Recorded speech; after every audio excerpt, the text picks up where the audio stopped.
Well, it takes a village to raise a child who is distance learning. That's a message to a local nonprofit that focuses on families wants to share.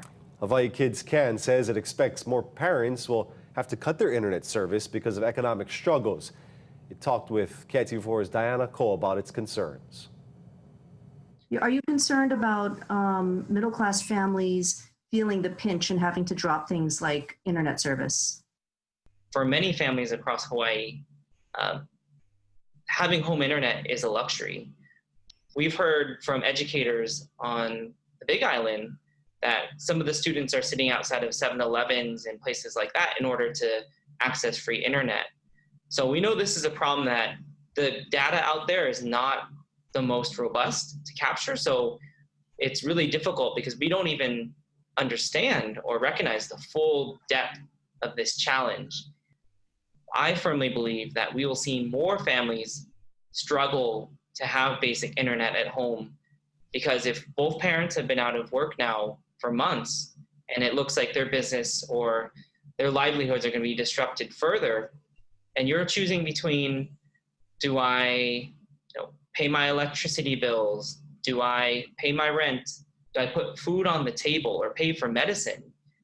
Having a cable and an internet bill, it's going to get closer and closer to the cutting room floor, and families aren't going to have anywhere else to cut. How does that hurt the kids? Connectivity is so much more than just academic. It's about the social connections and making sure that our keiki are doing okay.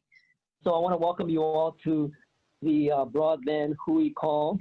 This is the Hawaii Broadband Hui, a group of public agencies and private businesses working to help Hawaii's families and everyone who needs digital access. Bert Lum founded it in March in response to the pandemic. He heads the Hawaii Broadband Initiative for the state's Department of Business and Economic Development, which is part of this Hui. Your work is probably among the most important work we have in our state, because our ability to access our families, our ability of our families to connect to the world, to create jobs, to create education and educational opportunities, not just in a pandemic, but as an advantage for our people. That's what's going to restore us.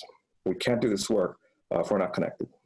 Previous projects the group has spearheaded include getting rural students connected. Things like Wi-Fi on wheels, where community partners and funders are sponsoring internet routers to go onto vehicles that then are sent to where clusters of kids are living, those community housing complexes, so that they are able to get high-speed internet right from the safety of their homes.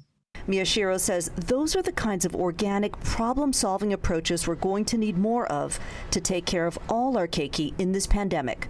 Diana Ko, KITV4 Island News. It's definitely a problem if you don't have internet, so it's a great resource for families out there. It is. Well,